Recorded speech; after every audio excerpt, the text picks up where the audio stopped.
본 방송에서 제공하는 투자 정보는 투자 판단에 대한 조언입니다.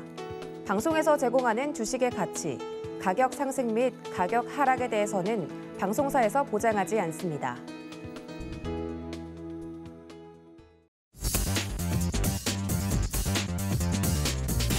안녕하세요. 순간포착 매매 시그널의 이수연입니다. 어제 양시장 모두 하락 마감했습니다. 코스피 시장이 0.19% 떨어지면서 3,007포인트, 코스닥은 0.8% 가까이 하락하면서 993선에서 종가 형성했습니다. 어제 원달러 환율이 사흘 만에 상승 전환하면서 1,170원대 중후반대에서 거래 마쳤고요. 달러와 강세가 이어진 가운데 위험자산 선호도가 위축되는 모습이 나타났습니다. 어제는 종목별 순환매 장세가 활발하게 나타난 하루였는데 오늘도 그럴 가능성이 크다는 평가고요. 또 중국의 부동산 개발업체 헝다가 채무 변제를 위해 3조 원 규모의 자산을 매각하려던 계획이 결국은 무산됐습니다. 이에 따라서 이번 주에 헝다의 디폴트가 이행될 것이다. 공식 선언할 가능성이 한층 커졌는데요. 이에 대한 리스크 대비도 필수로 하셔야겠습니다. 또 전일 마감된 뉴욕 증시 3대 지수는 혼조세로 거래 마쳤습니다. 다우지수가 0.02% 약보합권, S&P 500 지수는 0.3%, 그리고 나스닥은 0.6% 상승 마감에 성공했습니다. S&P 500 지수는 기업들의 3분기 실적이 호조를 발표하면서 사상 최고치를 경신했고요. 또 어제 발표된 미국의 실업수당 청구 건수는 예상치보다 더 줄어든 모습이었습니다. 전주보다 6천 명이 줄어들면서 팬데믹 이후 최저치를 계속 기록하는 중이고요. 또 오늘 코스피 코스닥 예상치수 한번 살펴보시면 코스닥 시장이 0.4% 떨어지면서 출발하는 것으로 예상되고 있습니다. 현재 990포인트에서 거래되고 있고요. 코스피 시장도 지금 예상 체결 3,011선에서 거래가 되고 있습니다. 네, 오늘은 양시장이 좀 혼조세로 출발하는 모습인데 장 끝까지 함께 지켜보도록 하겠습니다. 순간포착 매매 시그널과 함께 해주시기 바라겠고요. 오늘도 세 분의 전문위원과 개장 시그널들 살펴보도록 하겠습니다. 최재원, 민경철, 김범준 세 분의 전문위원과 함께하고요. 유튜브 서울경제TV로도 놀러와 주시면 활발한 소통 가능하니까 이쪽으로도 놀러와 주시기 바라겠습니다. 그리고 정재훈 전문위원 만나기 전에 내일 1시에 온라인 강연에 있다는 점 고지해 드리면서 내일 서울경제TV 더하기 채널로 놀러와 주시면 정재훈 전문위원 만나보실 수가 있습니다. 네, 안녕하십니까? 안녕하십니까, 정재훈입니다. 네, 반갑습니다. 어제 우리 시장 하락 마감했고 어제 뉴욕 증시는 또 혼조세로 거래를 마쳤습니다. 지금 양시장 모두 실적 장세가 펼쳐지고 있는데 뉴욕 증시는 실적에 크게 영향을 받는 모습이에요. 호실적의 발표가 되면서 S&P 500 지수가 사상 최고치를 경신했습니다. 우리 시장도 개별 장세가 계속해서 이어지고 있고 오늘도 다름없이 종목별 차별화가 나타날 것으로 보이는데 어떤 종목 좀 집중해 보면 좋을까요? 네, 전날 뉴욕 증시는 혼조세로 좀 마무리가 됐죠. 다우지수가 거의 부합 번역에서 좀 마무리가 됐고요. S&P 500 지수와 나스닥 시작은 상승을 해주는 그런 모습들을 좀 보였습니다. 선진 시장은 상당히 좀 긍정적인 흐름들이 나와주고 있는 그런 상황들인데 신흥국가 특히나 한국의 증시는 이렇게 강한 그런 모습들이 나오고 있지는 않은 그런 모습들입니다. 일단 거래소 시장과 코스닥 시장이 5일선을 하회하면서 전날 마무리가 좀 됐습니다. 그러면 우선적으로 좀 체크를 해봐야 될 부분들은 5일선을 다시 안착을 해주는지 여부를 좀 체크를 해봐야 될 것 같은데요. 여전히 하락 추세대에 머물러 있는 그런 상황들이에요. 그렇기 때문에 아직까지는 추가적인 이 반등에 있어서의 목표치는 다 오지 않은 그런 모습들을 좀 예상을 하고 있는데 상승을 하고 난 이후에 21선에 좀 저항을 받고 조정을 좀 받는 그런 모습들을 좀 보이게 된다라면 이 부분에서는 매수 포인트를 좀 잡아봐도 좋은 그런 자리대가 아닌가라고 좀 보여지고요. 추가적인 반등 시도는 좀 더 이어질 수 있다라고 좀 보시면 좋지 않을까라고 좀 판단이 됩니다. 그렇기 때문에 조정을 좀 받는 흐름들이 나오게 된다라면 매수를 어디에서 해볼까 그 부분들을 고민을 해볼 필요성은 있지 않을까라고 좀 판단이 되고요. 아무래도 중후반 자리대에 밀리는 그런 모습들을 좀 보여주게 된다면 다음 주 권역에서는 다시 반등이 좀 나올 수 있는 그런 자리대로 좀 볼 수 있다라고 좀 보시면 좋을 것 같습니다. 결국은 이게 종목에 있어서 차별화된 그런 모습들을 좀 보여주고 있는데 이렇게 강하게 움직여지지 못하고 있던 그런 부분들이 일단 수급적인 주체적인 그런 부분들도 있지만 거래량에 대한 부분들, 거래 대금 자체가 상당히 좀 줄어들고 있는 그런 모습들이 좀 나타나고 있는 그런 상황들입니다. 거래 대금이 좀 늘어나주는 그런 모습들을 보여줘야 되는데 지금 거래소 시장 같은 경우 좀 보게 된다라면 거래 대금 자체가 좀 상당히 줄어들고 있는 그런 모습들을 좀 보여주고 있거든요. 그렇기 때문에 거래 대금이 다시 활성화가 좀 되는 그런 모습들을 좀 보여줘야 돼요. 코스닥 시장도 마찬가지죠. 그나마 거래소 시장보다는 나은 그런 상황들이지만 코스닥도 마찬가지로 좀 거래 대금 자체가 좀 증가되는 그런 모습들을 좀 보여줘야지 좋다라는 그런 부분을 좀 말씀을 드리고 싶고요. 또 하나는 수급적으로도 좀 봐야 되겠죠. 코스닥 같은 경우는 매도세가 좀 계속적으로 나오고 있어요. 양매도가 좀 5거래일째 연속적으로 좀 매도가 나와주고 있는 그런 모습들인데 그러면 여기서 이제 좀 매수로 좀 전환되는 그런 모습들을 좀 보여줘야 되지 않을까. 매수로 좀 전환되는 그런 모습들을 보여주게 된다라면 추가적으로 좀 반등 시도는 좀 나와줄 수 있어 보이긴 하는데요.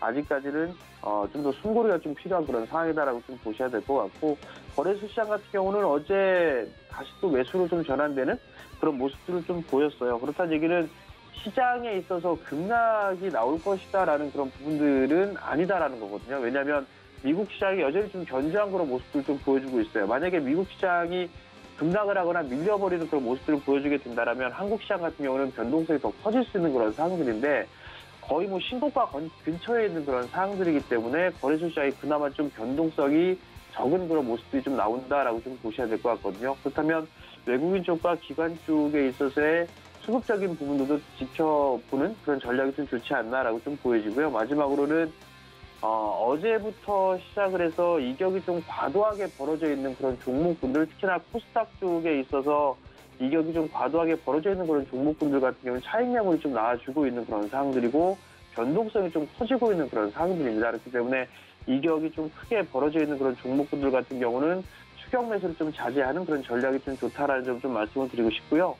월봉 차트를 한번 보시게 된다면 월봉 차트에서 이격이 좀 과도하게 벌어져 있는 그런 종목군들이 좀 상당히 많이 있습니다. 그렇기 때문에 그러한 종목군들은 좀 숨고르기가 필요하다라는 거, 가격 조정 내지는 기간 조정으로 이격을 좀 좁히는 그런 모습들을 좀 보여줘야 돼요. 그렇기 때문에 급하게 서둘러서 좀 매수를 할 필요성은 없다라는 거, 그 부분들을 좀 기억을 하시면 좀 좋을 것 같습니다. 이슈에 의한 트레이딩을 좀 보게 되면 금리 인상기가 좀 얘기가 좀 나와주고 있습니다. 그렇게 된다라면 은행주라든가 보험주 뭐 이런 쪽을 봐야 되지 않을까라고 좀 판단이 되거든요. 뭐 실적 개선이 좀 되면서 은행주들이 움직임이 좀 나와주고 있는데 뭐 그 실적과 금리 상승 뭐 이런 부분들 배당 뭐 이런 부분들까지 좀 놓고 볼 수가 있을 것 같습니다. 그러면 관련되어 있는 그런 종목군들을 좀 볼 수가 있겠죠. 뭐 우리금융이라든가 이런 기업들 같은 경우는 신고가의 좀 흐름들을 좀 보여주고 있는데 시장과는 좀 동떨어진 그런 모습들을 좀 보여주고 있습니다. 단기 이평선 기준으로 타고 올라가는 그런 모습을 좀 보여주고 있기 때문에 좀 조정을 받는다라면 매수를 해봐도 좋지 않을까라고 좀 판단이 됩니다. DCB 금융지수도 마찬가지로 신고가의 좀 모습들을 보여주고 난 뒤에 어제 좀 음봉으로 차익 매물이 좀 나왔는데 요게 한 번 더 눌러주는 그런 모습들이 나오게 된다라면 매수 포인트를 한번 잡아봐도 좋지 않을까라고 좀 보여지고요. KB금융 같은 경우도 이제 박스권역에서 정고점 자리대를 넘어서는 그런 모습들이 나왔기 때문에 추가적인 상승 시도는 좀 나와줄 수 있어 보입니다. 그렇기 때문에 이러한 종목군들이나 하나금융지주 뭐 이런 기업들까지도 마찬가지로 KB금융은 고점 자리대를 최근에 고점을 넘어서는 그런 모습도 보였었는데 하나금융지주는 못 넘었어요. 그러면 돌파 시도도 좀 충분히 나와줄 수 있다는 거, 그 부분을 좀 기억을 하시면 좋을 것 같습니다. 두 번째 이슈는 테슬라가 차량용 배터리를 좀 전환하는 그런 부분들 얘기가 좀 나왔습니다. 리튬 인산철 쪽으로 전환을 할 것이다라는 그런 부분들이 나왔었고 거기에 따라서 2차전지 소재 종목분들이 어제 좀 조정을 받는 비교적 크게 조정을 좀 받은 그런 모습들이 나왔는데 일단 단기적인 고점은 나와준 것 같습니다. 소재 쪽 같은 경우는 그 전에 미리 좀 말씀을 드렸던 부분들이 있지만 너무 올라갔던 그런 부분들이 있었기 때문에 조금 숨고르기 과정은 좀 필요하다라는 거. 그러면 리튬 인산철 쪽으로 바뀌게 된다는 그 관련주들이 좀 있습니다. 뭐 코인테크라든가 아니면 뭐 파워넷 뭐 이런 기업들이 있어요. 파워넷 같은 경우도 어제 좀 상승을 해주는 그런 모습도 보이는데 추가적인 상승이 가능해 보이고요. 뭐 CIS 같은 그런 기업들, 그다음 명성 TNS 뭐 이런 기업들이 좀 있습니다. 그러면 이런 종목군들이 좀 관심을 좀 갖고 볼 수가 있을 것 같은데 NS도 마찬가지고요. 그런 이런 종목군들이 오늘 흔들이 좀 나올 수 있다는 점 기억을 하시면 좋을 것 같고요. 마지막으로 수급 관심주를 좀 보게 되면 첫 번째적으로는 도이시티입니다. 게임주들의 흐름들이 좀 괜찮아요. 마찬가지로 박스권역의 좀 돌파 시도가 좀 나와주고 있다는 점, 이러한 측면을 좀 놓고 보면 좋을 것 같고요.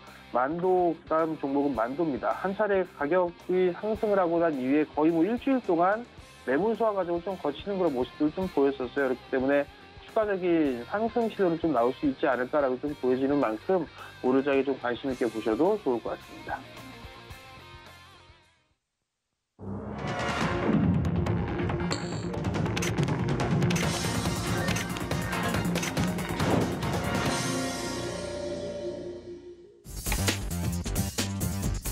네, 10월 22일 금요일장 개장했습니다. 어제 지수의 움직임은 둔화된 가운데 종목별 장세가 나타났습니다. 코스피가 3,000선 돌파를 한 이후에 계속 소강 상태를 지속하는 모습이고요. 어제 거래소 시장에서는 섬유 의복 업종이 상승했고 기계 업종과 금융 업종이 강세 보였습니다. 코스닥 시장에서는 외국인과 기관의 동반 매도가 나타났는데 5일 연속 지금 매도를 하는 모습이고요. 어제는 IT 업종 중심으로 각각 1,500억대 그리고 670억대를 매도하면서 1,000선 이탈을 유도하는 모습이었습니다. 오늘 자세한 개장 상황 함께 만나보시죠. 네, 오늘 코스피 시가총액 1위부터 5위까지 혼조세로 출발합니다. 삼성전자와 SK하이닉스 시가총액 1위와 2위 종목이 현재 약보합권에서 움직이고 있고요. 삼성전자가 딱 7만 원 선 유지해주면서 현재 전일 대비 200원가량 하락하고 있고요. SK하이닉스 0.5% 떨어지면서 95,800원에서 거래되고 있습니다. 네이버와 카카오의 운명이 계속 엇갈리고 있는데 네이버는 3분기 실적을 발표한 이후에 계속 떨어지는 모습입니다. 현재 주가는 40만 9,500원까지 내려갔고요. 카카오는 오히려 회복하는 모습이 나타나고 있죠. 0.8% 가까이 상승하면서 주가는 12만 9,000원에서 거래되고 있습니다. 다음 장 보시죠. 네, 이번 장도 혼조세가 나타나고 있습니다. 어제 테슬라의 LFP 배터리로 바뀐다는 소식 때문에 2차전지 관련 종목, 특히 LG화학도 하락한 바가 있는데요. LG화학 오늘은 상승하는 모습입니다. 0.7% 올라가면서 81만 2천 원에서 거래되고 있습니다. 삼성전자 우선주, 본주 따라서 하락 중이고요. 현대차는 0.24% 하락, 기아는 0.7% 상승하고 있습니다. 다음 장 보시죠. 네, 오늘 지수 혼조세입니다. 자, 코스피, 코스닥 지금 하락 중인데 코스피는 지금 플러스권과 마이너스권을 오가면서 아직까지는 갈피를 잡지 못하는 모습이고요. 코스닥 시장이 코스피보다는 조금 더 낙폭을 키워가고 있습니다. 0.06% 떨어지고 있고 993선 지나가고 있습니다. 오늘 양시장에서 장 초반이지만 외국인과 기관의 매도 물량이 조금 들어오는 모습이고요. 개인들이 매수 물량을 받아주면서 코스피 시장에서 200억대, 코스닥에서는 180억대 사들이고 있습니다. 다음 장 보시죠.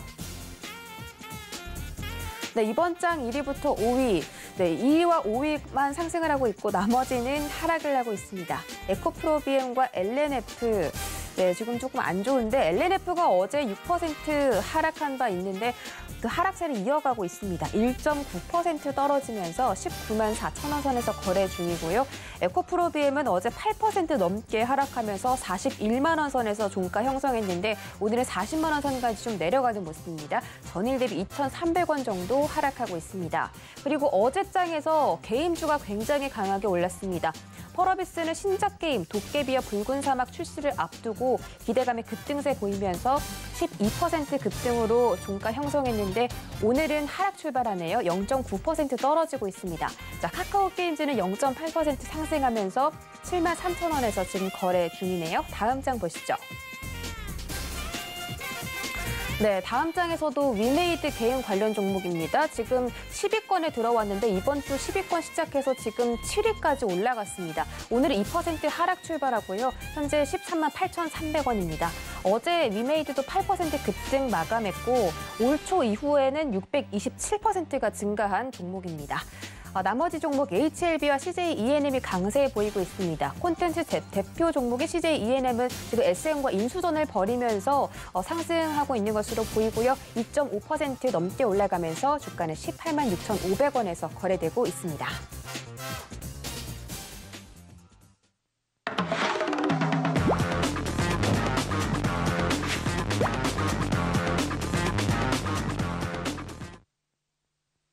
네, 순간포착 라이브 매매 시그널 첫 번째 최재원 전문위원 인사드리겠습니다. 안녕하세요. 네, 안녕하세요. 네, 반갑습니다. 오늘 지수 양지수 하락 출발했습니다. 코스피는 잠깐 상승불 켜긴 했지만 지금 아직까지는 좀 파란불 켜고 있고요. 거래소 시장에서 기관이 매수 조금씩 전환하는 모습이네요. 오늘 개장 상황 좀 짚어주시고 종목별 시그널들도 챙겨주시죠. 최근에 조금 증시가 강하게 오르나 싶더니 조금씩 조정을 받는 모습인데 조정의 폭이 그렇게 크지는 않다고 보여요. 저는 여전히 우리나라 코스피 지수는 상승 파동 중에 있다고 보여지고 상승 파동을 위한 중요한 자리들은 잘 지켜주었습니다. 이렇게 되면은 연장이 되면서 상승이 좀 연장이 되면서 이 코스피가 고점을 갱신할 확률도 굉장히 다시 높아졌고 그렇기 때문에 증시를 굉장히 좋게 보고 있고요. 이렇게 조금 약하게 조정을 받는다 해서 그렇게 두려워할 필요는 없을 것 같고 오늘 금요일이라 엄청 시장이 좋을 것 같다 이렇게는 말씀을 못 드리겠지만 18일 날의 저점이죠. 코스피 기준에 2,990만 이탈하지 않는다면 다음 주 중에는 굉장히 좀 코스피에서 장대 양봉이 나오면서 대형주 쪽으로 수급이 몰리는 그런 시장을 한번 기대해봐도 좋을 것 같습니다. 제가 이제 코스피에 대해서 계속해서 좋게 말씀을 드리는데 중요한 자리 잘 지켜내고 반등했고 파동이 아직 끊어지지 않았고 연장되었기 때문에 계속해서 좋게 말씀을 드릴 수밖에 없다는 점 알아주시고 이 상승 파동이 끊기지만 않으면 좀 강하게 오를 확률은 여전히 크다. 내릴 확률보다는 높을 확률이 크니까 이렇게 조금씩 조정 받을 때마다 매수 관점으로 좀 접근하는 게 좋아 보입니다. 여기까지 이제 개장 상황이랑 증시 전망, 제 증시 전망 매일 똑같으니까 증시 전망 짧게 말씀드렸는데 이제 세 종목 주가 전망 보도록 하겠습니다. 첫 번째 종목 같은 경우에는 JYP 엔터테인먼트인데 JYP 모르시는 분은 없겠지만 굳이 설명을 드리자면 박진영이 만든 회사죠. 연예 매니지먼트, 영화, 드라마, 음반 기획, 제작 그리고 또 발매하는 회사고 요즘에는 트와이스, 있지, 스트레이키즈 등의 소속 가수가 있다고 합니다. 이제 최근 엔터주들이 엄청나게 강세죠. 바로 이제 전 세계 위드 코로나로 인한 오프라인 공연 재개 기대감과 이 메타버스 ETF 상품의 인기 덕분인데요. 신규 상장된 국내 메타버스 ETF 4종이 흥행에 성공한 가운데 이제 이들 ETF는 엔터주를 주요 구성 자산으로 담고 있다고 하네요. 실적 전망도 굉장히 긍정적이라고 하는 호재와 함께 이 주가는 좀 끝을 모르고 상승하고 있고 JYP 엔터테인먼트는 신고가에 와 있습니다. 차트적인 관점으로만 보자면 JYP 엔터가 신고가에 와 있고 신고가를 갱신한 만큼 대응이 좀 중요하다고 생각되고요. 54,000원 부근에는 좀 강한 저항 라인이 존재합니다. 이 상승 추세를 연장하기 위해서는 꼭 돌파되어야 되는 자리고요. 돌파가 되어야만 추가 상승이 나올 수 있는 자리입니다. 전일 54,000원을 넘어서 51,400원까지 상승하긴 했지만 좀 종가에 밀려 내려오면서 아직까지는 완전히 돌파한 모습은 아니라고 보여지고 54,000원을 돌파한 후에 확실하게 안착해서 지지하는 모습까지 보여준다면 JYP 엔터테인먼트는 추가적인 상승이 아직도 가능하다 이렇게 볼 수 있을 것 같고요. 그렇게 돼야만 매수 관점을 좀 가져볼 수 있을 것 같습니다. 54,000원을 끝끝내 돌파해내지 못한다면 한동안의 조정 국면을 맞이하게 될 확률이 높습니다. 현재로서는 이 강한 저항 부근에서 어떻게 되는지 지켜보고 매수든 매도든 그때 가서 결정하는 게 좋을 것 같고요. 이번 주 주봉 마감이 오늘이죠. 이제 얼마 남지 않았으니 오늘 종가에 어떻게 마감하는지 보고 조금 결정할 수 있을 것 같습니다. JYP 엔터는 주봉 마감도 오늘이고 오늘 종가로 54,000원 위로 안착하고 다음 주 초 월화 정도에 지켜준다면 추가 상승을 노린 매수로 접근해 볼 수 있겠으나 현재는 돌파해주지 못했기 때문에 관망 시그널 드리도록 하겠습니다. 두 번째 종목은 한전산업인데요. 한전산업은 발전사업, 그리고 연료, 타랑, 회처리, 운전, 정비 등등 하고 기타 사업으로는 인터넷 빌링, ESS, 태양광 이런 사업을 하는 회사라고 합니다. 프랑스에 이어서 영국도 탄소 배출량을 줄이기 위한 핵심 대책으로 원자력 발전을 늘리기로 했다. 이런 소식과 함께 원전 관련주들이 좀 수혜를 받고 있는 모습인데 이 이야기는 최재원의 백전백승 시간에도 이야기를 했었죠. 아직 친환경 에너지로 가기에는 단순히 풍력, 태양광 이런 걸로만으로는 에너지를 충분히 공급할 수 없다. 그렇다고 화력 발전을 다시 늘릴 수는 없으니 원전으로 가게 될 것이다. 이런 말씀을 드렸었는데 원전은 우리나라 이번 정부가 굉장히 안 좋게, 정부와 언론이 굉장히 안 좋게 다루고 있지만 안전관리만 철저하게 한다면 크게 위험하지도 않고요. 네, 에너지 효율도 굉장히 좋고 생각보다 그렇게 알려진 것보다 환경오염도 생각보다는 크지 않은 좋은 에너지 발전 수단입니다. 유럽 역시도 인지하고 원전을 늘리려고 하는 거겠죠. 우리나라도 결국 차기 정부로 넘어가면서 원전을 좀 다시 많이 사용하게 될 것 같은데 원전 관련주들이 굉장히 주가 움직임이 좋은데 이제 차트 보면서 한전산업 주가 보도록 하겠습니다. 한전산업 중요 저항 라인인 이 16,850원을 어제 돌파해 주었고 이대로 쭉 추가 상승이 가능한 것으로 보여집니다. 유럽을 시작해서 전 세계가 원전을 점점 많이 사용하게 될 것 같고 우리나라 원전 기술은 또 굉장히 앞서 있어서 이런저런 해외 수주를 포함한 호재를 앞으로 좀 기대해 볼 수 있을 것 같고요. 고점인 18,600원을 넘으면 어디까지 오를지 쉽게 예상을 할 수가 없습니다. 생각보다 훨씬 더 많이 오를 수도 있다 이런 테마라고 보여지네요. 한전산업 이런저런 세계 에너지 트렌드와 앞으로 기대되는 이런 해외 수주 이런 것들에 대한 호재와 함께 차트도 어제 16,850원을 돌파해 주면서 단순히 반등 아닌 상승 파동으로의 전환, 상승의 시작으로도 어느 정도 해석할 수 있어서 매수 시그널 드리도록 하겠습니다. 네, 세 번째 종목이 한화에어로스페이스인데 한화에어로스페이스는 이름 그대로 한화그룹 계열의 항공 엔진 사업을 영위하는 회사, 그리고 이제 국내 군수 엔진 시장에서 좀 독점적인 위치를 갖고 있다고 합니다. 어제 장 종료 후에 누리호 발사가 있었죠. 누리호 발사가 성공적으로 끝나면서 시간의 상한가까지 간 모습인데 간단하게 차트를 보면은 이제 현재 차트 부분에서 어느 정도 고점 부분에 있습니다. 고점 부분에서 어느 정도 횡보를 해주는 모습이다. 좀 크게 보면 이렇게 해석할 수 있을 것 같고요. 이 자리가 굉장히 해석이 극명하게 갈릴 자리입니다. 차트상으로 보면은 46,700원만 이탈하지 않는다면 고점인 56,600원을 넘어서 쭉쭉 상승할 여지가 있습니다만 반대로 56,600원을 넘지 못한 채 46,700원에 이탈해 버린다면 이 상승의 완전 끝이라고 보고 조정 국면으로 완전히 들어섰다고 봐야 됩니다. 이 고점 부분의 횡보 구간, 박스 구간을 어디로 돌파하는지에 따라서 이제 방향이 좀 크게 나올 거다 이렇게 볼 수 있을 것 같아서 아무래도 조금 주의를 해야 되는 구간이겠죠. 사실 제일 좋은 건 이 방향이 잡히고 어디로든 돌파가 이루어지고 방향이 잡히고 나서 대응하는 게 제일 좋습니다. 좀 추격 매수 이런 건 좀 위험해 보이고요. 데이 트레이딩이나 당일 매수, 당일 청산의 목적이 아니라면 매수하기에 좋은 자리는 아니라고 이렇게 보여지고 굉장히 이런저런 리스크가 있는 자리다 이렇게 보여집니다. 한화에어로스페이스 누리호 발사 성공 호재가 있지만 현재 위로도 아래로도 정말 딱 반반씩 열려있는 자리고 말씀드렸듯이 이 고점 박스 구간이라서 아래로 열릴 시에는 굉장히 좀 크게 아래로 큰 하락이 열리면서 굉장히 큰 하락폭을 감수해야 하므로 이 한화에어로스페이스는 건방 시그널을 드리도록 하겠습니다. 다만 우리나라가 이제 누리호를 시작으로 이제 달 탐사까지 이런저런 우주 계획이 좀 있다고 하니까 우주 관련 사업 계획이 있다고 하니까 단기적으로는 아니더라도 조금만 중장기적으로 조금만 시기를 두고 보면은 이런 한화에어로스페이스 같은 이런 쪽 관련주들, 우주 항공산업 이런 쪽 관련주들은 계속해서 좀 관심을 가져볼 만은 할 것 같습니다. 다만 차트상으로는 굉장히 위치가 커서 건방 시그널 드리는 거니까 위로만 돌파한다면 충분히 조금 강하게 접근을 해보셔도 좋습니다. 여기까지 이제 짧은 증시 상황이랑 전망, 그리고 요즘 한창 핫했던 엔터주인 JYP 엔터, 그리고 원전 관련주인 한전산업, 그리고 항공우주 관련주인 한화에어로스페이스까지 세 종목 주가 전망에 대해서 시그널 드렸습니다. 최재원이었습니다.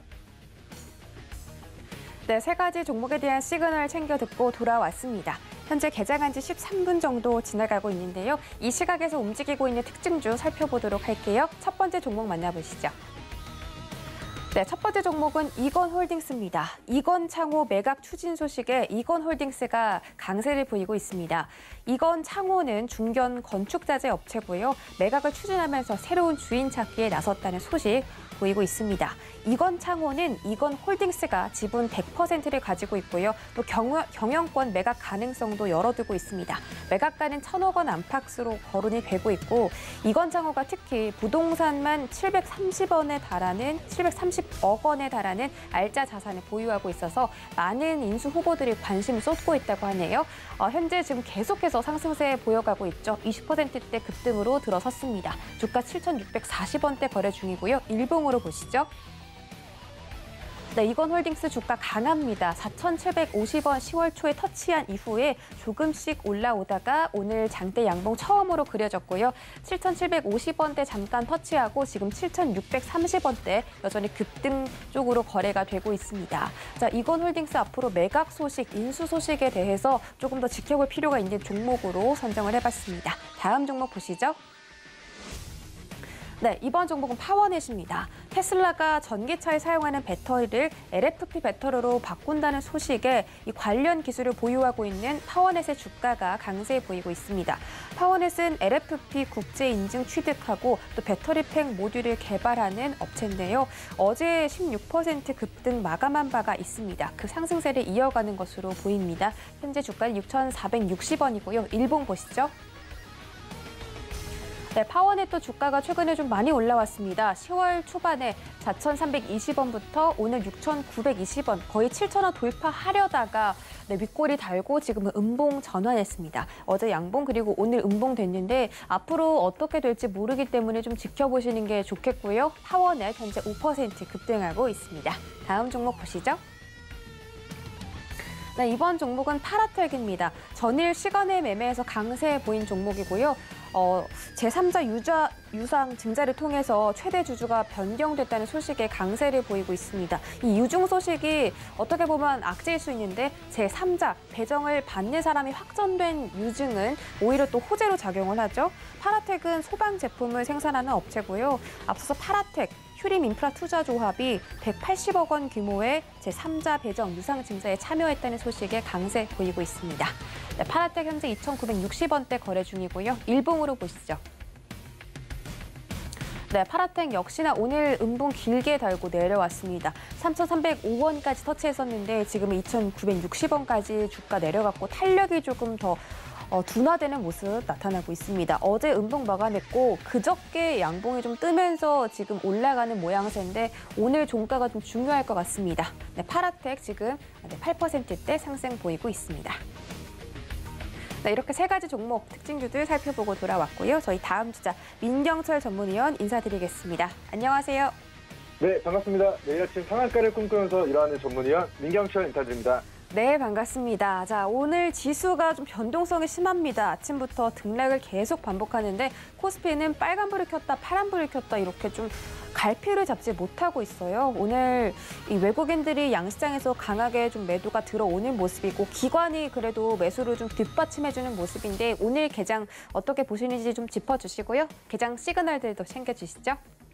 네, 좋습니다. 일단은 우리 9월 중순까지만 해도 우리 수급적인 부분에서 외국인들의 대량 순매도, 개인 투자자 여러분들의 대량 매집의 등의 형태가 좀 명확하게 나타났었는데 우리 9월 말부터는 우리 수급적인 부분에서 굉장히 큰 금액의 순매도, 순매수가 좀 나타나지 않고 있는 상황입니다. 자, 10월 25일 다음 주 월요일이죠. 이제 홍콩 증시가 주말에 쉬기 때문에 이제 헝다그룹의 디폴트 여부가 다음 주 월요일에 최종 결정될 것으로 보여집니다.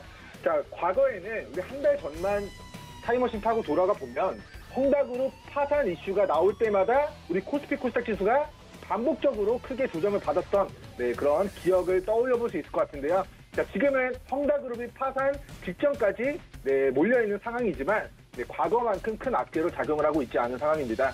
자, 우리 한 달 전에는 헝다그룹이라는 듣도 보지도 못했던 새로운 악재가 발발하면서 이게 주식시장에, 글로벌 주식시장에 큰 영향을 미쳤지만 자, 사실은 우리 헝다그룹의 자금을 출자해준 주체가 글로벌 은행들이 아니라 우리나라 은행들이 헝다그룹의 돈을 빌려준 게 아니라 중국 공영은행 등이 우리 헝다그룹의 자금을 빌려준 것이기 때문에 아마도 헝다그룹을 분리해서 국유 기업들이 헝다그룹을 분리해서 계열사별로 인수하게 될 거라는 좀 관측들이 조금 나오고 있는 상황입니다. 그래서 한 달 전에는 우리 헝다그룹의 디폴트 파산 이슈가 증시의 하락을 이끄는 주요한 큰 악재가 되었는데 지금은 한 달 전만큼 큰 악재로 작용을 하고 있는 건 아닌 것 같고요. 자, 지금 뭐 코스닥 지수, 코스피 지수, 뭐 변동폭이 크고, 뭐 보합권, 잠깐 올라갔다가 조정 받았다가 다시 빨간불 들어오는 하는 모습이 또 반복적으로 나타나고 있는데, 일단 다음 주 월요일 헝다그룹 디폴트 여부가 좀 명확하게 불확실성이 해소가 되고 나면 그 이후의 방향성이 조금 더 잡히게 될 가능성을 높게 전망하도록 하겠습니다. 자, 그러면 오늘 매매 시그널 첫 번째 종목으로는 글로벌 텍스프리라는 종목을 준비해봤습니다.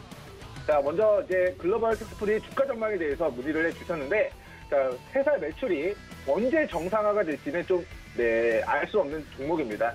자, 지금 이 종목은 그 세금 환급 대행업자로서 이제 사후명세점에서 외국인들이 많이 물건을 사면은 외국인들이 자국의 이제 세금을 대행해서 환급받을 수 있게 도와주는 그런 업체고요. 거기서 일정 수수료를 이제 받아감으로써 이제 매출이 발생되는 기업입니다.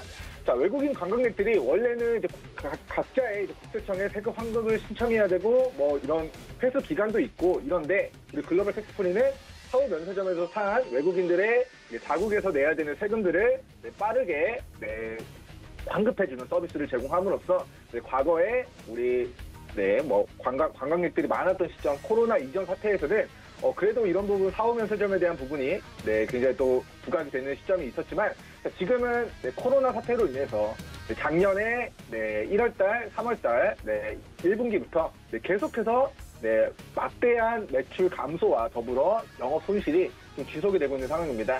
자, 실적이 굉장히 급속도로 감소됐고 영업 손실이 계속해서 발생되고 있는 상황 속에서 자, 앞으로 남아있는 상승 동력은 자, 위드 코로나 시대가 오면 글로벌 텍스프리의 매출이 다시 정상화가 될 수 있지 않을까라는 그런 기대감으로 단기적인 관점에서는 4,200원 구간까지 추가적인 시세 분출 전망하도록 하겠습니다.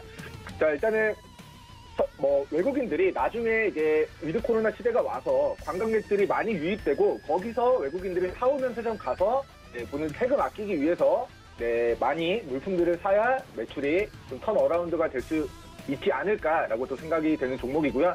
자, 언제나 언제 이 코로나 사태가 종결되고 이제 코로나 이전으로 좀 돌아가게 될 수 있을지는 미지수기 때문에 실제 매출이 개선되는지는 개인적으로는 내년 상반기까지는 조금 지켜봐야 또 결과물을 확인할 수 있을 것으로 보여지기 때문에 기술적인 관점에서는 현재가 3,735원 기준 3,100원에서 3,400원 라인이 아주 강력한 기술적인 구간에서 주요 지지 라인입니다. 자, 위 가격대를 이탈하지 않을 시 연말까지 실적에 기반한 상승이 아니라요. 우리 위드 코로나 관련 테마주로 엮일 경우에는 단기적으로 4,200원, 4,400원 선까지 단기 시세 분출 가능하니까 그 구간에서 비중 조절하시고 나중에 회사가 정상화되기까지 시간이 좀 걸리는 종목이니까 실적 턴 어라운드 되는 거를 목도하고 나서 관심 가져보시면 좋을 것 같다라는 의견 남겨드립니다. 자, 오늘 두 번째 종목으로는 이제 한국전력 주가 전망에 대해서 문의를 해주신 부분들에 대해서 답변 드리겠습니다. 자, 공기업이라는 이유로 마음대로 전기 가격을 올리지 못하기 때문에 말도 안 되게 저평가되어 있는 종목입니다. 아버지를 아버지라 불리지 못하는 것처럼 전기세를 내가 만드는데 내 마음대로 올리지 못하는 기업이 되겠고요. 자, 한국전력이 대한민국 전역에 전기를 공급하는 역할을 하기 때문에 한국전력이 망하면 대한민국은 망합니다. 반대로 대한민국 전력 사용이 끊기지 않는 한 한국전력은 망할 수가 없는 기업이 되겠습니다.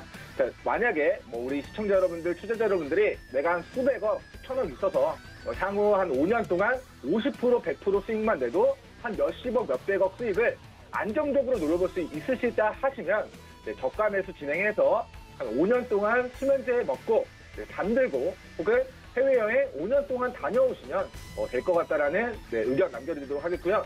자, 본 종목은 지루한 시간과의 싸움 끝에 이긴 자들만 좀 수익 청산의 기회가 또 오게 될 것으로 좀 예상이 되는 종목입니다.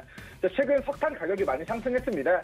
석탄 화력발전 비중이 한국전력 기준 상반기에서 약 41%를 차지했습니다.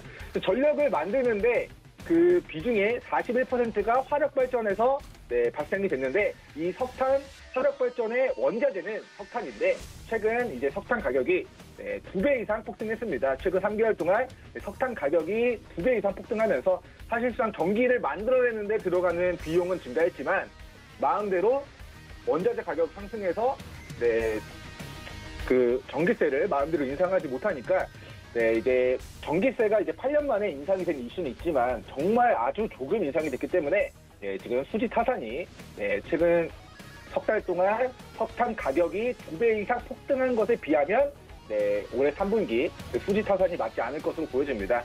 자, 하지만 한국전력의 주가는 5년을 주기로 주가 급등과 급락을 좀 반복해 왔습니다. 새로운 정부가 들어선 이후에 어떤 에너지 정책을 펼치는가에 따라서 앞으로 원전 관련주들의 그런 이슈들이 좀 더해질 수 있고요. 자, 문재인 정부에서는 탈원전 정책 기조를 펼치면서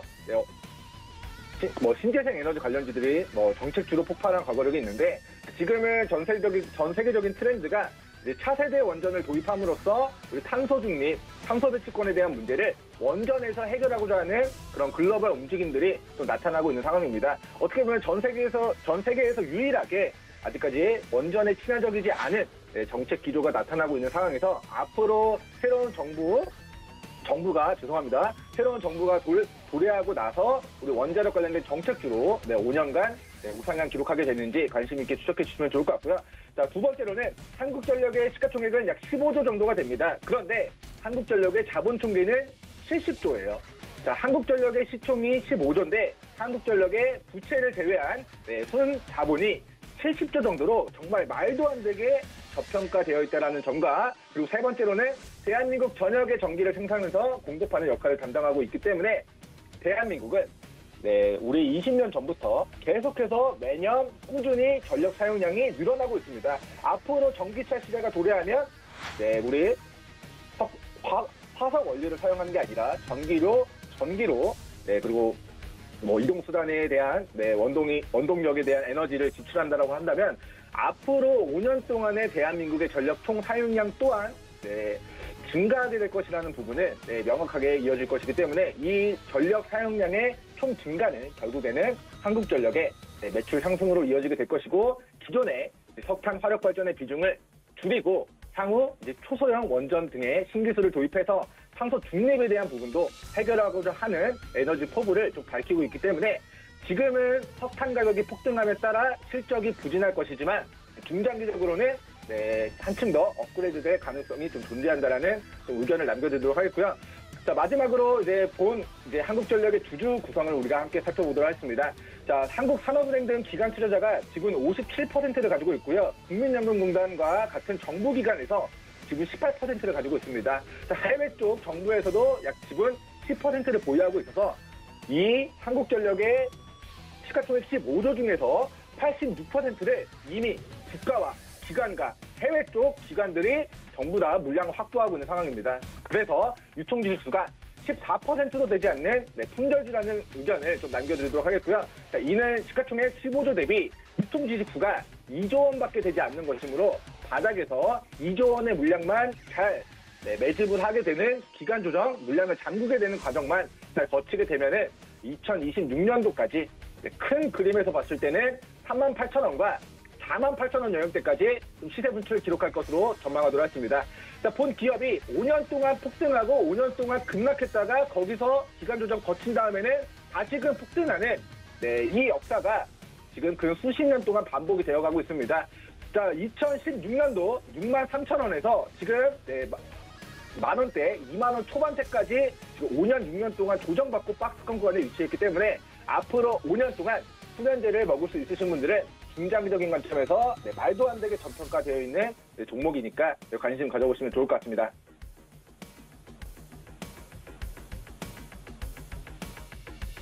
네, 두 가지 종목에 대한 시그널 챙겨드렸습니다. 마지막 주자 김범준 전문위원 인사드릴게요. 안녕하세요. 안녕하세요. 네, 반갑습니다. 자, 오늘도 세 가지 종목에 대한 시그널들 챙겨드릴 텐데 일단 첫 번째 종목 비덴트가 최근에 비트코인 강세 때문에 또 주가 올라오고 있죠. 이 부분 짚어주시기 바랄게요. 네, 일단 비덴트부터 좀 살펴볼 건데 비덴트는 주요 서포트 중에 하나이긴 한데 일단은 그 기업 기호를 먼저 좀 보면은 비덴트는 이제 HD 디지털 방송용 디스플레이의 개발 그리고 이제 제조 그다음에 이제 판매를 이제 주요 사업으로 하고 있고요. 또 경쟁사로는 미국의 이제 마샬 일렉트로닉스, 그다음에 이제 플랜더스 사이언티픽, 이칸, 스몰 HD, 그다음에 이제 독일의 HD2 라인, 영국의 뷰트릭스 등이 있습니다. 그래서 사실 이런 것보다는 널리 알려진 가상화폐 관련주 중에 하나인데, 그 비덴트는 국내 그 가상화폐 거래소 중에 하나인 빗썸과 그 지주사인 빗썸 홀딩스의 최대 주주라서 이제 대표적인 코인 관련주로 엮이고 있습니다. 그래서 최근에 비트코인 가격이 지속적으로 상승을 했고, 또 지난 최고점 가격까지 도달을 했기 때문에 또 주목을 많이 받고 있고, 또 이제 비트코인이 ETF 승인으로 인해서 더 주목을 받고 있는 상황입니다. 연말에는 비트코인이 1코인당 1억까지 간다는 얘기가 이제 올해 중반까지 나왔다가 다시 코인 가격들이 좀 내려가면서 얘기가 싹 사라졌지만, 지금 보니까 그 터무니없던 얘기도 글쎄요, 좀 맞아 떨어지는 것 같아가지고 저도 좀 코인 시장을 뒤늦게 보고 있는 상태입니다. 그래서 코인 관련주로는 대표적으로 업비트 시장은 우리기술투자, 그다음에 이제 빗썸으로는 비덴트가 있으니 참고를 좀 해주시면 좋을 것 같고, 또 이 비덴트는 처음에 말씀을 드렸는데, 제가 저녁 주유소 포트 중 하나로 그 10,000원 이하에서 이제 매수 추천을 좀 드렸는데, 지금 최소 30%에서 최대로는 한 50% 수준의 현재 수익권을 좀 유지하고 있는 상태입니다. 그래서 앞으로 코인 시장, 특히 그 중에서도 대장인 비트코인의 가격이 아무래도 좀 중요는 하겠지만, 현재 정고점을 갱신하고 새로운 그 가격대를 또 써나간다면 사실 비덴트 주가 전망도 마찬가지로 좀 괜찮게 볼 수 있겠습니다. 그래서 여기서 15,000원 라인까지만 가도 거의 60-70%대 수익률을 가져갈 수 있는 부분이라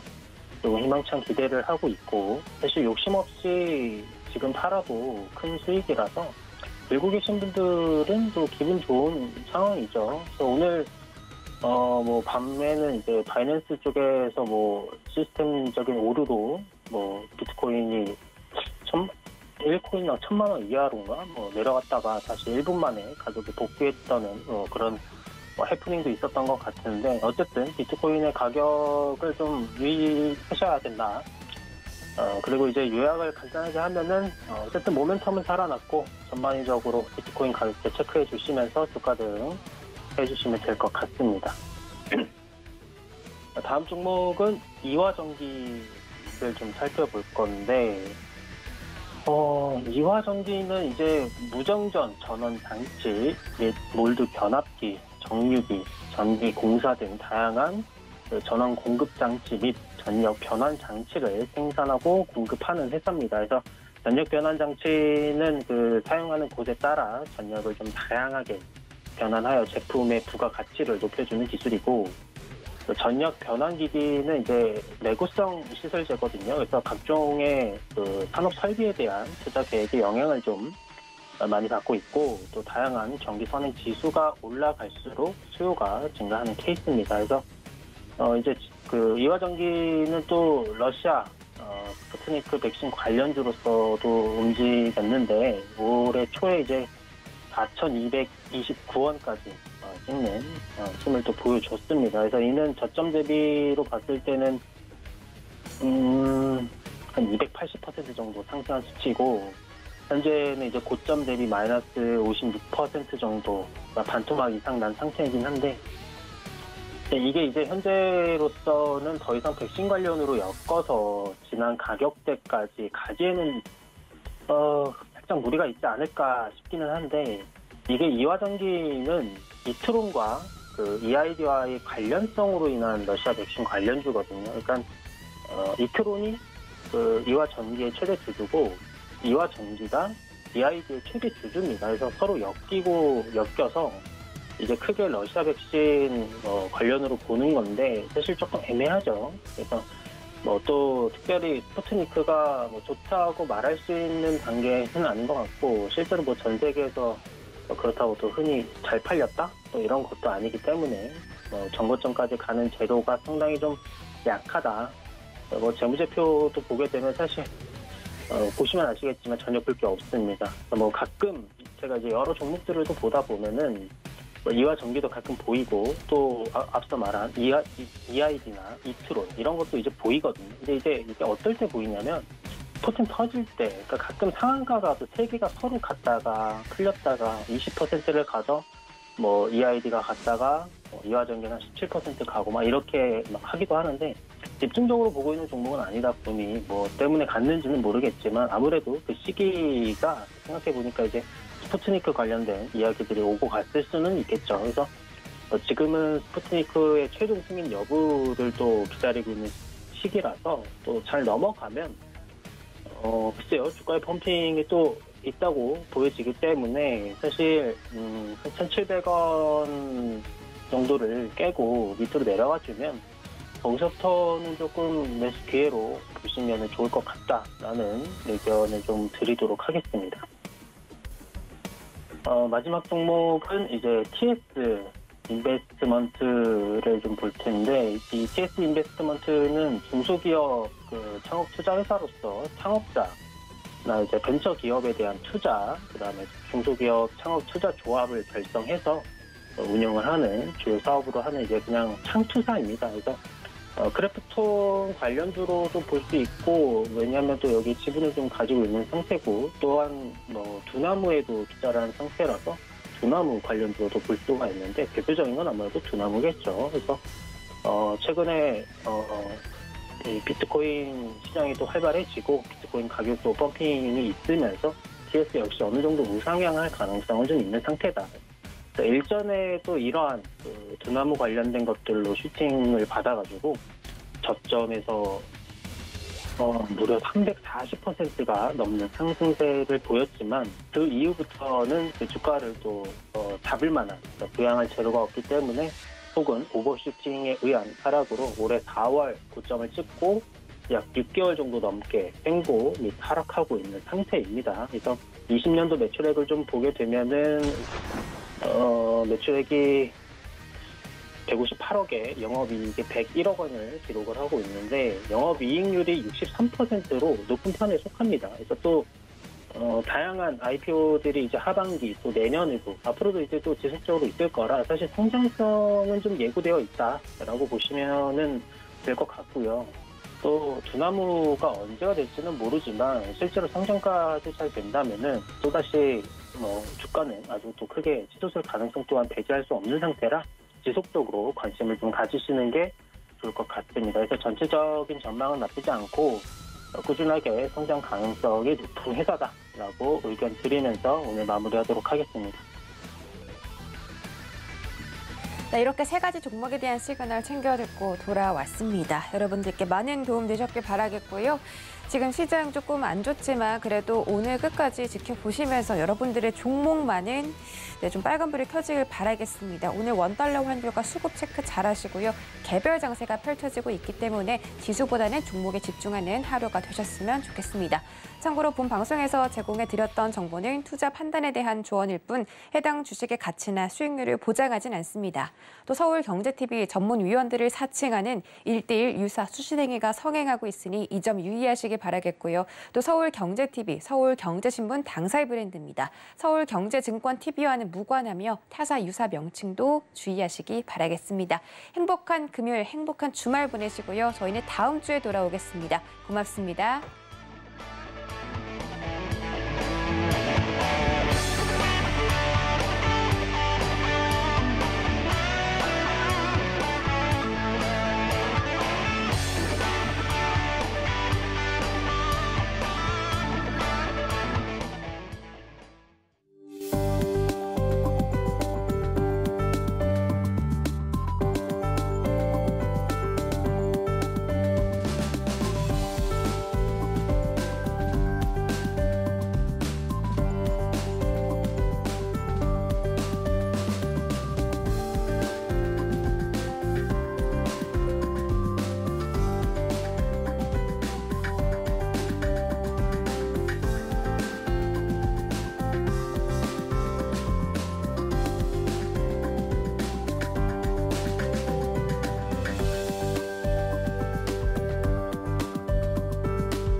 방송에서 제공하는 투자 정보는 투자 판단에 대한 조언입니다.